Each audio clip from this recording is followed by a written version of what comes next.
Income from house property. അപ്പോൾ മുൻപുള്ള video ഒക്കെ എന്താണ് കാണാത്തവരൊക്കെ എന്ത് ചെയ്യുക, ആ വീഡിയോസൊക്കെ ഒന്ന് കാണാം.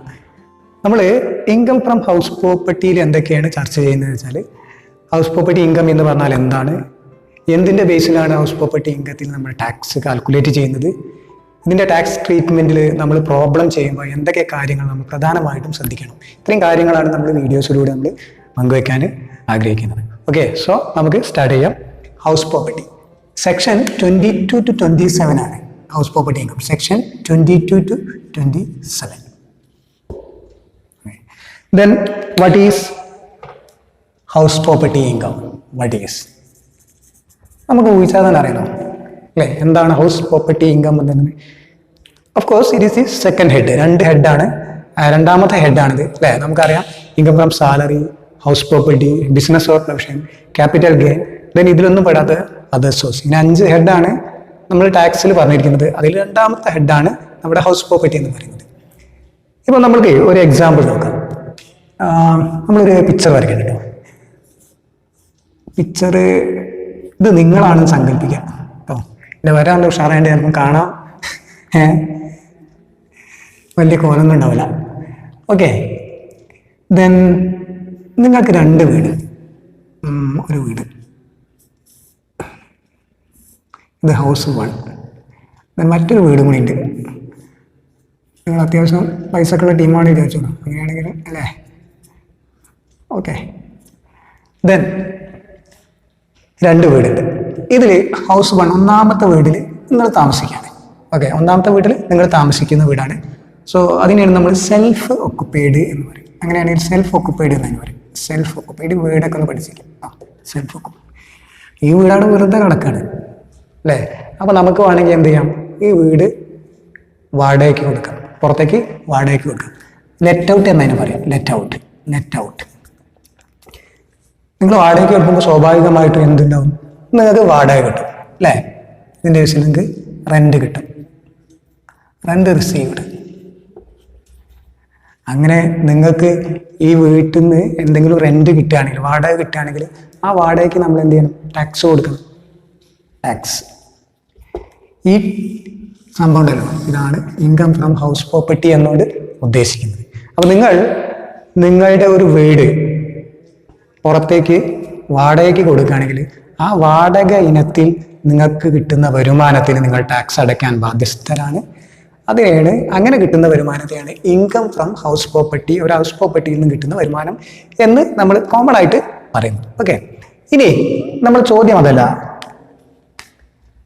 ടാക്സ് അടയ്ക്കുന്നുണ്ട് തന്നെ നമ്മൾ എങ്ങനെയാണ് ഈ ടാക്സ് കാൽക്കുലേറ്റ് ചെയ്യാൻ? വളരെ സിമ്പിളാണ്. ഈ വീടുണ്ടല്ലോ, ഈ വീടിന് ഒരു ആനുവൽ വാല്യൂ ഉണ്ടായിരിക്കും, അല്ലെങ്കിൽ ഈ വീടിൻ്റെ ആനുവൽ വാല്യൂവിനെ ബേസ് ചെയ്താണ്, on the basis of annual value of house property, ഇതിനെ ബേസ് ചെയ്താണ് ഇതിൻ്റെ ടാക്സ് കാൽക്കുലേറ്റ് ചെയ്യുന്നത്. അപ്പോൾ നമുക്ക് എന്താണ് ആനുവൽ വാല്യൂ എന്നറിയണം. ആനുവൽ വാല്യൂ എന്നും സിമ്പിളായിട്ട് പറഞ്ഞിട്ടുണ്ടെങ്കിൽ, ഈ വീടിന് ഇൻകം ഏൺ ചെയ്യാനുള്ള ഒരു കപ്പാസിറ്റി ഉണ്ട്. അത് എത്രയാണ്? എത്രയാണ് ഇതിൻ്റെ inherent capacity to earn income by way of let out. Let out ചെയ്തിട്ട് ഇൻകം ഏൺ ചെയ്യാനുള്ള ഈ പ്രോപ്പർട്ടിയുടെ ആ കപ്പാസിറ്റീനെ വിളിക്കുന്ന ഒരു ടെക്നിക്കൽ നെയിമാണ് എന്ത്, ആനുവൽ വാല്യൂ എന്ന്. അപ്പോൾ നമുക്ക് വേണമെങ്കിൽ തന്നെ inherent capacity to earn income by way of let out. Okay, അപ്പോൾ നിങ്ങൾ വാടകയ്ക്ക് കൊടുക്കുന്നു, ആ വാടകയ്ക്ക് കൊടുക്കുമ്പോൾ നിങ്ങൾക്ക് എത്ര ഇൻകം നിങ്ങൾക്ക് എന്താണ് ഏൺ ചെയ്യാൻ പറ്റും എന്ന് നിങ്ങൾ പ്രതീക്ഷിക്കുന്നു, എക്സ്പെക്ട് ചെയ്യുന്നു, അതിനെ വിളിക്കുന്നതാണ് ആനുവൽ വാല്യൂ എന്ന് പറയുന്നത്. അപ്പോൾ ഈ ആനുവൽ വാല്യൂ എങ്ങനെ കണ്ടുപിടിക്കും എന്നുള്ളതാണ്, ഇത് നമുക്ക് പുസ്തകത്തിൽ തരുമോ അല്ലെങ്കിൽ ക്വസ്റ്റ്യനിൽ തരുമോ എന്നാണ് ചോദ്യം. അപ്പോൾ ഇതിലേക്ക് വരുന്നത്, അപ്പോൾ ഹൗ വിൽ ഫൈൻഡ് ഔട്ട്, എങ്ങനെ ഇത് ഫൈൻഡ് ഔട്ട് ചെയ്യും? സോ ഇതിലേക്ക് വരുന്നതിന് മുന്നേ 3-4 കാര്യങ്ങൾ നമ്മൾ മനസ്സിലാക്കണം. പ്രധാനമായിട്ടും ഹൗസ് പ്രോപ്പർട്ടിയിൽ 4 തരത്തിലുള്ള റെന്റൽ വാല്യൂസിനെ കുറിച്ച് പരിചയപ്പെടുത്തുന്നുണ്ട്. 4 types ഓഫ് റെന്റൽ വാല്യൂസ്. ഒന്നാമത്തത് municipal rental value, MRV. Second FRV, fair rental value. Third standard rental value, SRV. And fourth actual rental value. Municipal rental value എന്ന് പറഞ്ഞിട്ടുണ്ടെങ്കിൽ ഈ വീട് ഇതിന് മുനിസിപ്പാലിറ്റി ഒരു വില നിശ്ചയിച്ചിട്ടുണ്ടോ, റെന്റ് ഫിക്സഡ് ബൈ മുനിസിപ്പാലിറ്റി, അതാണ് municipal rental value. FRV fair rental value എന്ന് പറയുന്നത് ഈ വീട് സപ്പോസ് എവിടെയാണോ സ്ഥിതി ചെയ്യുന്നത്, ഇപ്പോൾ ഇത് മഞ്ചേരിയാണ് അല്ലെങ്കിൽ കോഴിക്കോടാണ്, ആ കോഴിക്കോടിലെ ഇത്തരം വീടുകൾക്ക് സമാനമായ വീടുകൾക്ക് ആ ലൊക്കാലിറ്റിയിൽ ഏകദേശം എന്ത് ചാർജ് ചെയ്യും, അതാണ് FRV ഫെയർ റെന്റൽ വാല്യൂ. സമാനമായിട്ടുള്ള വീടുകൾക്ക് ആ ലൊക്കേഷനിൽ എന്ത് വില ചാർജ് ചെയ്യുന്നുണ്ട്, അത് റേറ്റ് ആണ് FRV. SRV standard rental value. ഈ വീടിന് എന്താണ് റെന്റ് കൺട്രോൾ ആക്ട് ഒരു വില ഇട്ടിട്ടുണ്ടാവും. അപ്പൊ rent fixed by rent control act, അതാണ് SRV. Then ARV actual rental value എന്ന് പറഞ്ഞാൽ യഥാർത്ഥത്തിൽ ഇത് നിങ്ങൾ വാടകയ്ക്ക് കൊടുത്തിട്ട് എന്താണ് വാടകക്കാരന്റെ കയ്യിൽ നിങ്ങൾക്ക് കിട്ടുന്നത് നിങ്ങൾ സ്വീകരിക്കുന്നത്, that is actual rental value. So these are the 4 types of rental values. ഈ റെന്റൽ വാല്യൂസ്, ഇത്രയും റെന്റൽ വാല്യൂസ് ഉണ്ട്, ഇതിനെ ബേസ് ചെയ്തിട്ടാണ് നമ്മൾ എന്താണ് ഈ ഒരു പ്രോപ്പർട്ടീൻ്റെ ടാക്സിലേക്ക് കടക്കുന്നത്. അപ്പൊ എങ്ങനെയാണ് നമ്മൾ ഇതിന്റെ ആനുവൽ വാല്യൂ എങ്ങനെയാണ് ഇത്തരം കാര്യങ്ങളിലൂടെ കണ്ടുപിടിക്കുന്നത് എന്നാണ് ചോദ്യം. നോക്കുക, വളരെ സിമ്പിളാണ്. നമ്മൾ ഇവിടെ ഒരു എക്സാമ്പിൾ ആക്കി മാറ്റേണ്ടത്. ഇപ്പോൾ ഒരു ഹൗസ് പ്രോപ്പർട്ടി നിങ്ങൾ വാടകയ്ക്ക് കൊടുത്ത ഈ ഹൗസ് പ്രോപ്പർട്ടി ഉണ്ടല്ലോ, ഇതിന്റെ MRV അതായത് മുനിസിപ്പാലിറ്റി ഫിക്സ് ചെയ്ത റേറ്റ് ഫോർ എക്സാമ്പിളിന് മാത്രമാണ് ഒരു 100, FRV 200 ആണ്. സമാനമായ ലൊക്കാലിറ്റിയിൽ എന്താണ് 200 രൂപ ചാർജ് ചെയ്യുന്നുണ്ട്. Then SRV rent fixed by rent control act 300 രൂപയാണ് ഇതിന് വില ഇടുന്നത്. പക്ഷെ നിങ്ങൾക്ക് യഥാർത്ഥത്തിൽ നിങ്ങൾ പഠിക്കാൻ എത്രയാണ് 400 ആക്ച്വൽ. ഇതാണ് ഈ 4 സംഭവം തരുമൊക്കെ. അങ്ങനെയാണെങ്കിൽ എന്താണ് ഇതിൽ നമ്മൾ ടാക്സ് ഉണ്ട്. അപ്പൊ അതിന് റൂൾ ഉണ്ട്, ദർ ആർ സം റൂൾസ്. അപ്പൊ ആ റൂൾസ് ആണ് നമ്മൾ പറയാൻ പോകുന്നത്. എന്താണ് ഇതിന്റെ റൂൾസ്? ആദ്യം നമ്മൾ മുനിസിപ്പൽ റെന്റൽ വാല്യൂയും ഫെയർ റെന്റൽ വാല്യൂയും കൂടി നമ്മൾ കമ്പയർ ചെയ്യും. അതിൽ ഏറ്റവും വലുത് ഏതാണോ അതെടുക്കും, higher, whichever is higher. ഇതിൽ ഏറ്റവും വലുത് എന്താ 200 വലുത്, 200 എടുത്തു. ഈ 200ഉം അടുത്തതായിട്ട് നമ്മൾ കമ്പയർ ചെയ്യും. ഏതാണ് SRV ഫെയർ റെന്റൽ വാല്യൂയും സ്റ്റാൻഡേർഡ് റെന്റൽ വാല്യൂയും തമ്മിൽ കമ്പയർ ചെയ്യും. എന്നിട്ട് അതിൽ ഏറ്റവും കുറവ് ഏതാ അതെടുക്കണം. ഓക്കെ, ഏതാ കുറവ്? ഇതാണ്. അപ്പൊ നമ്മൾ ആ 200 എടുത്ത് ഇങ്ങോട്ട്, അപ്പൊ ഇവിടുന്ന് നമുക്ക് എത്ര കിട്ടിയത്? 200 ആണ് കിട്ടിയത് അല്ലെ? വിച്ച് എവർ ഈസ് ലെസ് ആണ് എടുത്തത്. ഇവിടെ ലെസ് എടുത്തപ്പോൾ ലെസ് ആണ്. ദെൻ ഈ 200ഉം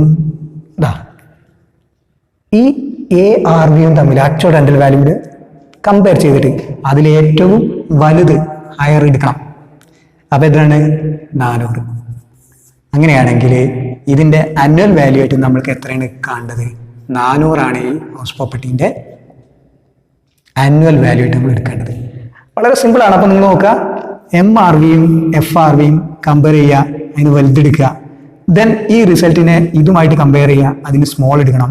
ദെൻ ഈ റിസൾട്ടിനെ ഇതുമായിട്ട് കമ്പയർ ചെയ്യുക, എന്ന് വലുതെടുക്കണം. BSB, big small big, big small big. ഇതാണ് പഠിച്ചിട്ടാണ്. ഓർഡർ തെറ്റിക്കരുത്. ഈ ഓർഡറിൽ പഠിച്ചിട്ട് ഇത് പഠിച്ചില്ല. ഓക്കെ ആണല്ലോ. സോ അതാണ് നമ്മളെ 4 തരത്തിലുള്ള റെന്റൽ വാല്യൂ. എങ്ങനെയാണ് ഈ റെന്റൽ വാല്യൂ നമ്മൾ ആനുവൽ വാല്യൂയിലേക്ക് പോകുക എന്ന് പറയുന്നത്. ഒരു കാര്യം കൂടി ഇവിടെ മനസ്സിലാക്കുക. ഈ 3 കാര്യങ്ങൾ ഏതൊക്കെയാണ്? MRV, FRV, SRV. ഇതിന്റെ റിസൾട്ടിനെ ഈ 3ഉം കൂടി താരതമ്യം ചെയ്തതിന് ശേഷം കിട്ടുന്ന റിസൾട്ടിനെ എക്സ്പെക്റ്റഡ് റെന്റൽ വാല്യൂ എന്ന് വിളിക്കും. Expected rental value. ചിലപ്പം ക്വസ്റ്റ്യനിൽ എക്സ്പെക്റ്റഡ് റെന്റൽ വാല്യൂ നേരിട്ട് തരും എന്ന് പറഞ്ഞതൊക്കെ കമ്പയർ ചെയ്തതിന് ശേഷം തരും. അങ്ങനെയാണെങ്കിൽ പിന്നെ ഈ expected rental value actual rental value മാത്രമേ നമുക്ക് എന്ത് ചെയ്യുള്ളൂ, ചെക്ക് ചെയ്യാണ്ടുള്ളൂ. ഏറ്റവും കൂടുതൽ ഏതാണോ അതെടുക്കും. So income from house property എന്ന് പറഞ്ഞ സംഭവം ബേസിക്കലി ഇത്രേ ഉള്ളൂ. ഇനി നമ്മൾ ഇന്ന് ചെയ്യുന്നത് മറ്റൊരു കാര്യം കൂടി ചെയ്യുന്നുണ്ട്. ഇതിന്റെ ഒരു ഫോർമാറ്റ് എങ്ങനെയാണ് നമുക്ക് കണക്കിലേക്ക് എങ്ങനെ നമ്മൾ കാൽക്കുലേറ്റ് ചെയ്യും. ഈ ആനുവൽ വാല്യൂ കിട്ടിക്കഴിഞ്ഞാൽ നമുക്ക് ആയോ, അതാണ് നമ്മൾ ഇന്ന് ഡിസ്കസ് ചെയ്യുന്നത്. അപ്പോൾ ആനുവൽ വാല്യൂ കണ്ടുപിടിച്ച് കഴിഞ്ഞാൽ നമ്മളെ കണക്ക് അവസാനിക്കുന്നില്ല. ആ ആനുവൽ വാല്യൂന്ന് കുറച്ച് ഡിഡക്ഷൻസും കാര്യങ്ങളൊക്കെ ഉണ്ട്. അപ്പോൾ അതൊക്കെ വെച്ചിട്ട് എങ്ങനെയാണ് ഹൗസ് പ്രോപ്പർട്ടിയുടെ ഒരു ടാക്സ് ലാബിലിറ്റി നമ്മൾ കാൽക്കുലേറ്റ് ചെയ്യുന്നത് എന്നതിൻ്റെ ഒരു സ്പെസിമെൻ, ഒരു ഫോർമാറ്റാണ് നമ്മൾ വരയ്ക്കുന്നത്. ഒരു സിമ്പിൾ ആയിട്ടുള്ള ഫോർമാറ്റ് ഒന്ന് ശ്രദ്ധിക്കാം. നമ്മൾ ഇപ്പം നേരത്തെ കണ്ടുപിടിച്ച ആനുവൽ വാല്യൂ എന്ന് പറയുന്നത് gross annual value, gross annual value എന്നതിന് പറയും. അതായത് നമ്മൾ municipal rental value, fair rental value, standard rental value, actual rental value ഇതൊക്കെ കമ്പയർ ചെയ്തിട്ട് കിട്ടുന്ന ആ ഒരു റിസൾട്ട് ഉണ്ടല്ലോ, ആ റിസൾട്ടിനെ നമുക്ക് എന്താണ് ഗ്രോസ് ആനുവൽ വാല്യൂ എന്ന് പറയാം. ആസ് പെർ റൂൾ നമ്മൾ റൂൾ പ്രകാരം അതിനെ എടുക്കും. ആ റൂളൊക്കെ നമുക്ക് ഇനി വീണ്ടും ഡീറ്റെയിൽഡ് ആയിട്ട് നമുക്ക് ക്ലാസ്സിലേക്ക് വർക്കൗട്ട് ചെയ്യുമ്പോൾ വരാം. ഓക്കെ, സോ ഈ ഗ്രോസ് ആനുവൽ വാല്യൂന്ന് 2 ഡിഡക്ഷൻസ് ആണുള്ളത്. ഒന്ന് മുനിസിപ്പൽ ടാക്സ്. മുനിസിപ്പൽ ടാക്സ്, ഈ മുനിസിപ്പൽ ടാക്സ് എന്ന് പറയുന്നത് ഓണറും കൊടുക്കാറുണ്ട്, അതുപോലെ തന്നെ എന്താണ് ടെനന്റ് വാടകക്കാരനും കൊടുക്കാറുണ്ട്. എപ്പോഴും നമ്മൾ ഓണർ കൊടുക്കുന്നത് മാത്രമാണ് പരിഗണിക്കേണ്ടത്, അത് ശ്രദ്ധിച്ചാൽ മതി. ഇനി കണക്ക് ചെയ്യുമ്പോൾ ഡീറ്റെയിൽഡ് ആയിട്ട് നമുക്ക് പറയാം. So municipal tax paid by owner, paid by owner. Then മറ്റൊന്ന് അൺറിയലൈസ്ഡ് റെന്റ്. അൺറിയലൈസ്ഡ് റെന്റ് ഇത് രണ്ടും നമുക്ക് എന്താണ് കുറയ്ക്കാം. അത് ഇന്നർ കോളത്തിലിട്ട് കൂട്ടിയിട്ട് നമുക്ക് എന്ത് ചെയ്യാം, കുറച്ചിട്ടാം. അപ്പോൾ കിട്ടുന്നതാണ് നെറ്റ് ആനുവൽ വാല്യൂ, NAV എന്ന് പറയും. ഓക്കെ, ഈ അൺറിയലൈസ്ഡ് റെന്റ് എന്ന് പറഞ്ഞിട്ടുണ്ടെങ്കിൽ നിങ്ങൾ വീട് വാടകയ്ക്ക് കൊടുത്തിട്ടുണ്ട്, പക്ഷെ വാടകക്കാരുടെ അടുത്ത് നിന്ന് എന്ത് കിട്ടുന്നില്ല, റെന്റ് കിട്ടുന്നില്ല, വാടക കിട്ടുന്നില്ല, അങ്ങനെ ഉണ്ടാവും. അങ്ങനെ കിട്ടിപ്പോരാത്ത റെന്റ് ഉണ്ടെങ്കിൽ അതാണ് അൺറിയലൈസ്ഡ് റെന്റ് എന്ന് പറയുന്നത്. അപ്പൊ നമുക്ക് എന്താണ്, അതും സ്വാഭാവികമായിട്ടും ഇതൊന്ന് കുറയ്ക്കാൻ പറ്റും. ഇതാണ് net annual value. Net annual വാല്യൂന്ന് വീണ്ടും ഡിഡക്ഷൻസ് ഉണ്ട്. ഡിഡക്ഷൻസ് അത് സെക്ഷൻ 24 പ്രകാരമാണ് പറയുന്നത്. Deduction under section 24. അതിൽ ഒന്നാമത്തത് സ്റ്റാൻഡേർഡ് ഡിഡക്ഷൻ ആണ്. സ്റ്റാൻഡേർഡ് ഡിഡക്ഷൻ എന്ന് പറയുന്നത് ഫിക്സ് ചെയ്തതാണ് at the rate of 30%. 30%.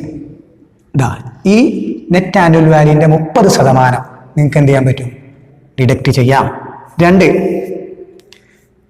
നിങ്ങൾ ആ ഒരു ഹൗസ് പ്രോപ്പർട്ടി ഉണ്ടാക്കുന്നതിന് വേണ്ടിയിട്ട് എന്താണ് ലോണൊക്കെ എടുത്തിട്ടുണ്ടാവും. അങ്ങനെ ലോൺ എടുക്കുകയാണെങ്കിൽ ആ ലോണിന് പുറത്ത് നിങ്ങൾ അടയ്ക്കുന്ന ഇൻട്രസ്റ്റ് ഉണ്ടാവും. ആ ഇൻട്രസ്റ്റ് പ്രീവിയസ് ഇയറിൽ കഴിഞ്ഞ വർഷം നിങ്ങൾ അടച്ച മുഴുവൻ ഇൻട്രസ്റ്റ് നിങ്ങൾക്ക് എന്ത് ചെയ്യാൻ പറ്റും, കുറയ്ക്കാൻ പറ്റും. സോ നമ്മൾ വളരെ ചുരുക്കി എഴുതാണ് interest relating to previous year,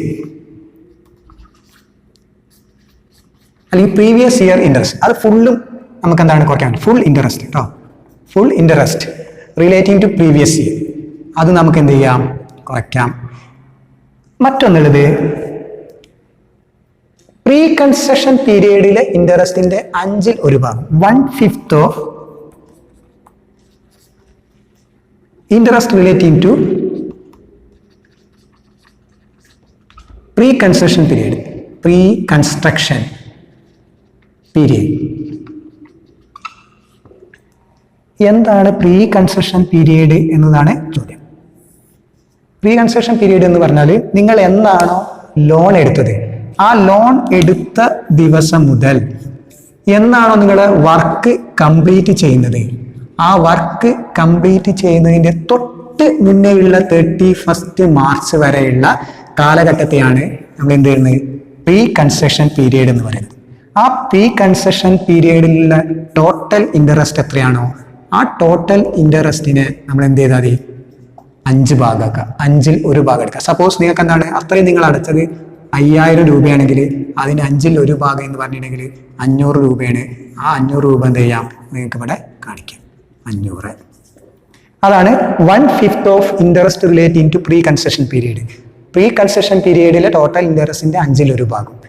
okay, അങ്ങനെ കുറച്ച് കിട്ടിയ എമൗണ്ട്.